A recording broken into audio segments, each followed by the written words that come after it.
Hello, my name's Caroline, also known as Carnite. This is the second part of the shadow catcher video. In the previous video I created a scene of bears in my garden using the shadow catcher brick on a primitive plane. However, the shadows are much too dark. If we look at my final picture, I've made the shadows so that they fit in much better with the scene. So in this video I'll show you how to make a strength slider using a mix brick. This is the shader that I set up in the previous video with the shadow catcher brick going into the opacity color, just a very simple shader. Now I'll disconnect the shadow catcher from the opacity and create a mix brick. Right click, insert bricks, functions, math, mix. The mix brick has an alpha value, a base value and a layer value. Let's change these to be colors. If I change the base to be red and the layer to be blue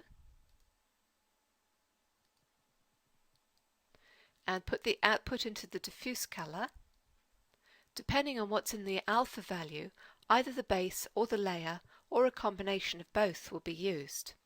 If the alpha is 0, then the base will be used. And if the alpha is 1, then the layer will be used. Let's apply this to the surface and do a spot render. And the red is coming from the base color. If I change the alpha to be 1 and apply and spot render, then the blue is coming completely from the layer. If I make the alpha 0.5 and apply and spot render,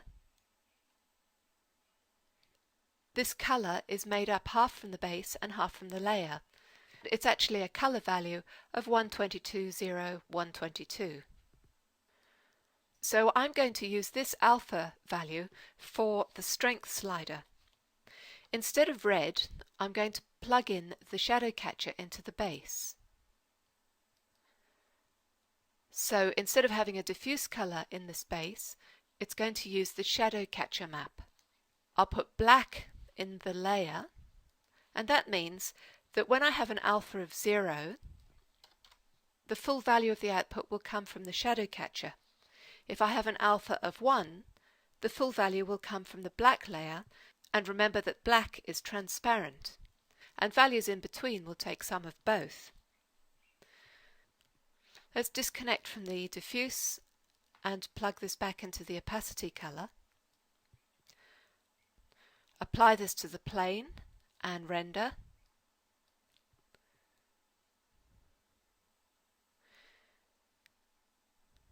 And there's the full strength of the shadows.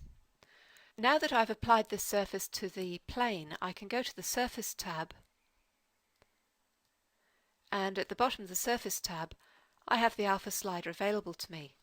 So I'll change this to be 0.8 and render.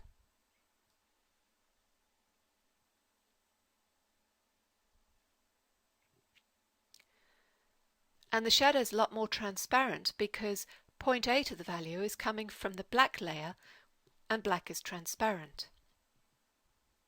You could save this as a preset, but when you come to reload it, the word alpha may be confusing, so we can actually change this by double-clicking on it, and we get a dialog box where I can change this to be shadow strength.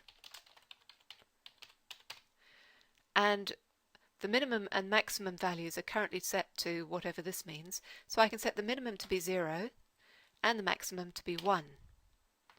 Respect limits, yes, which means that we can't go outside of those values, and accept.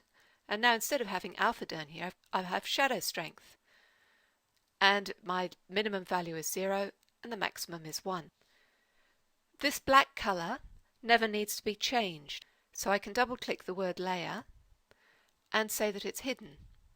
Accept, and click away from it, and choose the surface again. And now the black layer option has gone, it's hidden. So just looking at the Shader Mixer tab again, to create this strength slider, I created a mix brick and put it between the shadow catcher and the material brick. I'll set the shadow strength to be 0.6 and render.